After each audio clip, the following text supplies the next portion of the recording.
So guys, I just got a nice message today from a friend of mine telling me how they went on an organized trip to Israel this week for, venture capitalists and business people, startup people, etc., etc. The person who went on the trip is Jewish. The organization who organized the trip is a Jewish organization, a so-called pro-Israel organization. But the majority of the people who went on this trip were not Jewish. It was to open up and educate people about Israel. People who normally would not have anything to do with Israel or Jewish people, right? So these folks were taken to various sites in Israel. I'm assuming they were taken to the Kotel, to Jerusalem, to Tel Aviv. I'm assuming they were not taken to Judea and Samaria, which is a shame. They were for sure taken to the kibbutzim, these burned out, destroyed kibbutzim down south.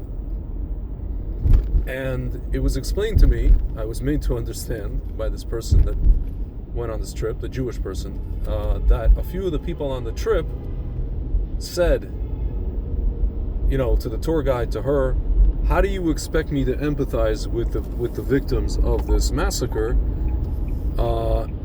due to the fact of what supposedly, allegedly, the Israeli government is doing to the people of Gaza. Like, you want me to empathize with those people, but, look at what Israel is doing to, these people. My friends, do you know what this means? And it confirms what I've been saying probably for the past 10 years, if not more.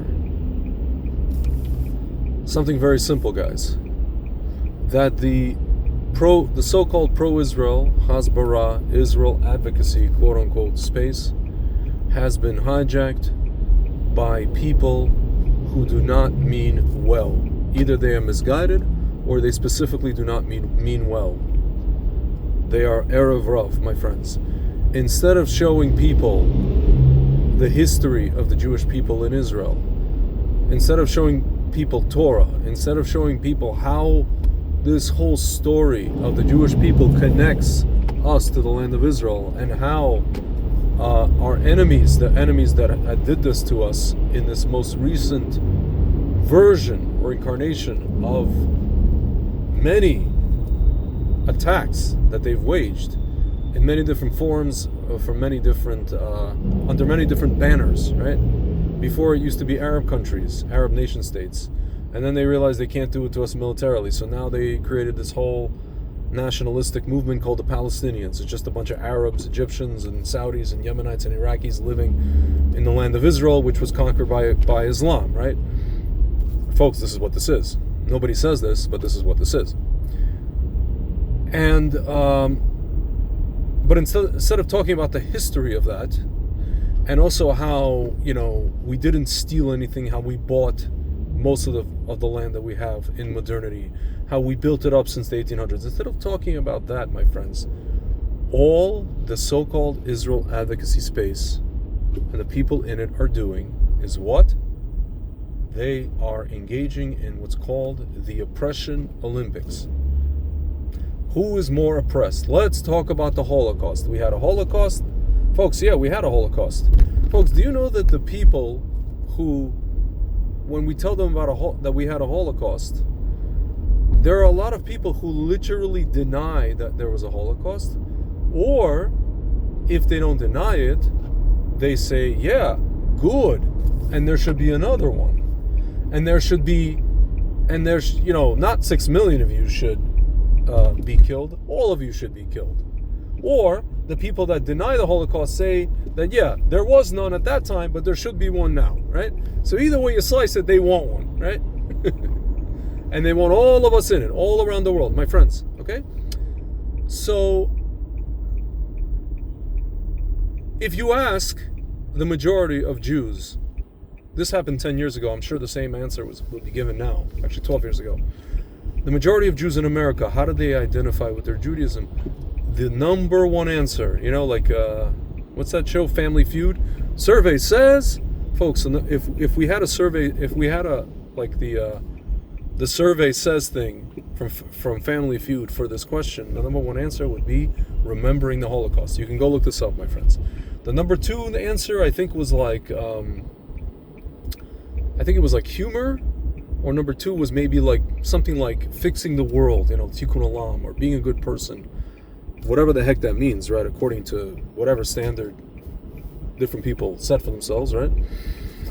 My friends, there's nowhere in there was Torah, nowhere in there was Jewish history, nowhere in there was any kind of spirituality, nowhere in there was anything of the sort. Folks, I'm saying this at best, and it's probably a product of the exile of Galut. The Jewish people, especially in America, but also in Europe, are the ghost of history. They don't know where they came from. They don't know how they got here, and they don't know what the future is. They don't know what their goals are as a nation. They don't, my friends. All they know is they had this, somebody tried to kill them or kill their relatives 80 years ago. I mean, really, it's us. It's called Knesset Israel, the body of Israel. So all they know is somebody tried to kill us 80 years ago, and then, a bunch of us survived, and we came to different countries, and now, so now we're to make new lives in these different countries, wherever, whether it's America or Europe or Israel. Yeah, they know about Israel, but, they've been told this canard for years and years and years that Israel is, exists because of this event, because of this, mass incineration event, basically, that's how they connected the Jewishness, by remembering a mass death event, right? And they're told that Israel exists because of that, not because people came back in modernity in the 1800s and built up the country, and that half of them or more were religious, actually, right? Not because of history, not because of like synagogues that existed since, if you go to the Golan, synagogues that exist since the 300s or 400s, right? Or 3rd or 2nd century CE. Not because of all, just archaeology and history and even, genetics that points to a certain group called the Kohanim, right? People that exist today, folks, who can trace their lineage back to the time of the temple when their ancestors served in the temple and where they will serve in the future temple. My friends, a lot of these Jews have no idea about that. And the so-called Hasbara and Israel advocacy space is not talking about any of it. All they're doing is they're assuming everybody knows everything. They're assuming I'm not even talking about non-Jews, I'm talking about our own people. They're assuming that our own people know this stuff, which they don't, right? They're assuming that young kids, Jewish kids on college campuses know this stuff, which they don't. And then they act surprised when those kids join SJP, Students for Justice in Fakistan, or all these other organizations, if not now, right? Or have, anti-Zionistic Passover Seders. My friends, this is where we're at, right? And these people act surprised. The people who work in this advocacy Hasbara space, they act surprised. Because all they're talking about is, look at the rockets coming at us. Our enemy is hiding in hospitals and in schools and in mosques. They kidnapped us. They attacked us. Oppression Olympics. We're still as oppressed as the next guy. Holocaust. We have a new Holocaust. And then, even this guy, guys, this guy Portnoy, Dave Portnoy, somebody comes out in one of his bars and says, F the Jews. The same day that it happens, he goes on a rant talking about blank you and blank this and blank that, and you're gonna have hell to pay. I'm gonna release the Kraken on you, and folks, he was about it. I wanted to give them the nickname Kahana, and then the next day, what does he do? He comes out and says, I want to send this guy to Holocaust Museum. I want to send this guy on a trip to Auschwitz to get educated. My friends, this guy, this Portnoy guy, is a microcosm of what the Jewish people used to be and what they have become. Of what the American Jew used to be, or what some American Jews kind of started being in the 60s and 70s a little bit, and maybe the 80s with JDL and all these other organizations, and what they have become. My friends, we even have people physically threatening us on campuses. And when an organization, again, there's no such thing as a perfect organization or perfect people, like Beitar, the new incarnation of Beitar, comes and says, well, we want to physically defend you. We want to get physical, like Olivia Newton-John. People who are pro-Israel and pro-Jewish call those guys, they say they don't represent us. These guys are troglodytes. They're cavemen. They're I don't know what. Right-wing extremists. My friends, this is all part of the same theme of the American Jewish establishment, of the Hasbara Israel advocacy establishment, my friends. It's all going down the same path. So now I'm asking a question. I have a friend, my friend Frank, would say the answer is they're all evil people and they're doing this deliberately. I like to think that some of them are just misguided. I think some of them are dafka evil, and I think some of them are just straight up misguided and just a product of exile thinking. Either way, my friends, either way. Now you might tell me, Tzvi, you've just given us this rant and you've laid out the problem. What's the solution? My friends, the solution is very simple. Let's start talking about our history. Let's start talking about our heritage. You don't have to even become religious. You don't even have to keep Shabbat. You don't have to keep kosher. Just start talking about anthropology, genealogy, archaeology. There's a guy, Arthur Kessler, right? He wrote a book in the 70s, this Jewish commie fruitcake called The 13th Tribe, where he lays out a whole theory about how the people who are today known as Ashkenazi Jews, and one of them are actually from the Khazarian Empire and blah, blah, blah, blah, blah, and they're not the real Jews, and in general, we don't really belong in the land of Israel. My friends, that is a canard that is going around certain circles, both of anti-Semites and of certain Jews, right? They've gotten into the heads that Israel, the land of Israel, does not belong to us. My friends, Houston, we have a problem. We have a problem. We have a problem of educating our own kids. Folks, I don't care about anti-Semites. I don't really care about the woke right.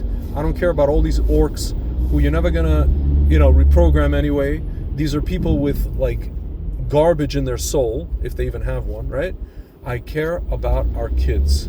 Again, you don't have to become Haredi. You don't have to become religious. You don't have to. It'd be nice, if everybody started keeping Shabbos and learn how to say the Shema. That's nice. But you don't even have to do that.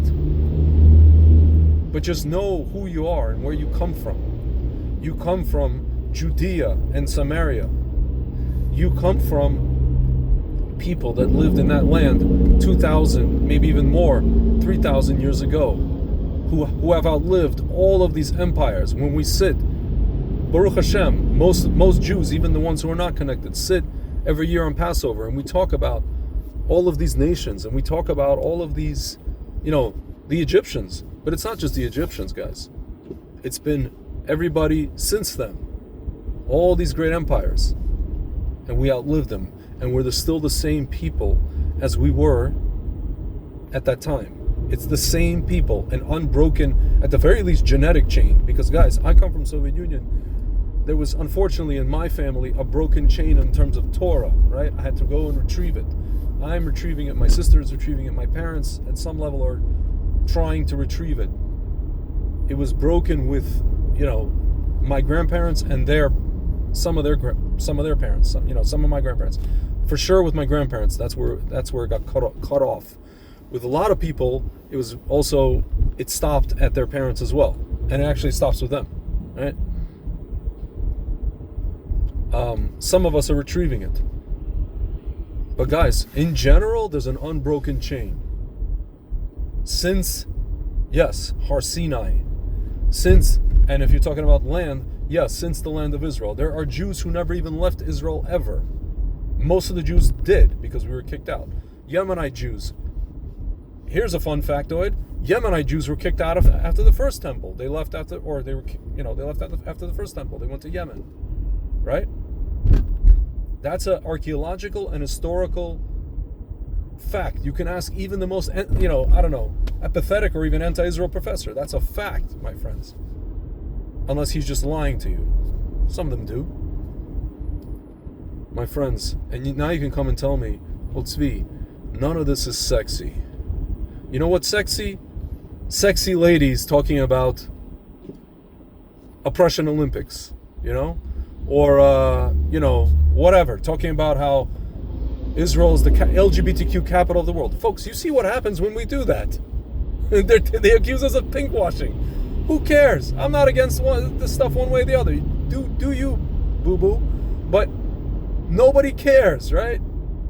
Nobody cares. It's not impressive to anyone. My friends, the world is looking for Hashem, whether consciously or subconsciously. They know, even the anti-Semites know, that the ones that have to give Hashem to them in the most unfiltered kind of version, in the purest version, are the Jewish people. And if we don't know who the heck we are, if we're that ghost that walks around the world not knowing who the hell we are, how we got here, like where we came from, and where the hell we're going, how the heck are we supposed to give them God, my friends? Or anybody, right? And I'm not saying I'm a tzaddik. Again, it's not about Shabbat or kosher. Just know who you are and where you came from. I was just talking to, my parents yesterday. My father looked up, and I'll end with this. He looked up, Russia was able to release a website or open a website for people who want to check records from the Ministry of Defense about their relatives who served in World War II. So my father managed to find records of my grandfather, his father, and it outlines everything and where he was and where he finished the war and all that stuff. And then he found the record of my mother's grandfather, who my grandmother hasn't seen since she was 7. He was 44 years old when he went into the army in 1941. He was born in 1897. And it even says in that record, that he disappeared. Like nobody knows. Like the unknown soldier. Nobody knows where he fell, and he was not buried anywhere. We don't know where he is, where he finished the war, or what happened to him. This happened to a lot of these guys, right? A lot of people in World War II. So my mother called my grandmother, and my grandmother said, "Why do you care about this? What does it do for you now?" My mother was asking, what was his father's name? Her great-grandfather. Or what was the name of my grandmother's grandfather? My grandmother's like, I don't know, don't bother me with this stuff, and and this and that and the other. My friends, now you could say, well, this is a 91-year-old woman, don't it's like, don't bother her with the facts. She doesn't want to be traumatized. She blocked it out. She lost her father. She hadn't seen her father. She was 7. We get it. But my friends, the point is, if you don't know where the hell you come from, then you don't know where the hell you're going. Again, forget about being religious. If you don't know where you come from, and you don't know where the hell you're going, and all this is just the oppression Olympics, and even the people that you're trying to play oppression Olympics with say that you're not the winner, or you're not the underdog, and you're the loser in the oppression Olympics, meaning the loser, you're not the most oppressed one, and nobody cares. Not only that nobody cares, some people don't even believe, and even the ones that don't believe want you to be not only oppressed, they want you to die, Mr. Bond. Then there's no point. And my friends, that is where Hasbara is today, Israel advocacy is today. And we have to change that story by telling our story. And B'ezrat Hashem, we're gonna start doing that.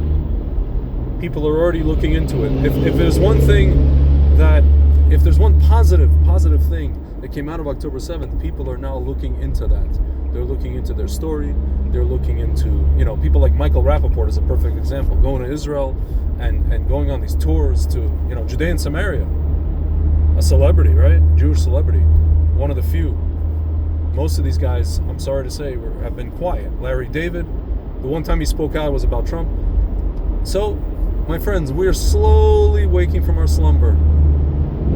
But unfortunately, the Hasbara Israel advocacy so-called space, you guys ain't helping. If those of you listening, you guys ain't helping. Almost nothing you're doing is helping. Almost nothing. Tell the story, my friends. Not the story of the kibbutzim. Yeah, people should know, our own people, they should see just for, by the way, to understand that every Jew needs a gun. How about that? If you wanna do something positive, take people to the kibbutzim and say, see, this is what happens when Jews don't have guns. Or don't have security, right? This is what happens when the army doesn't show up. That's a different discussion. But my friends, start telling the story of the Jewish people. How Israel was actually built. The modern Israel was built from the 1800s. Because nobody knows. And don't assume that they know. Maybe you don't even know. Maybe you need to learn. I don't know everything, but it seems to me that most people don't know almost nothing. So, yeah, my friends, that's what we need to do. That's it. I've been trying to do it. I'm shadow banned. Hopefully I'll get unshadow banned, but if you guys want to join me, I'm all ears. Peace out.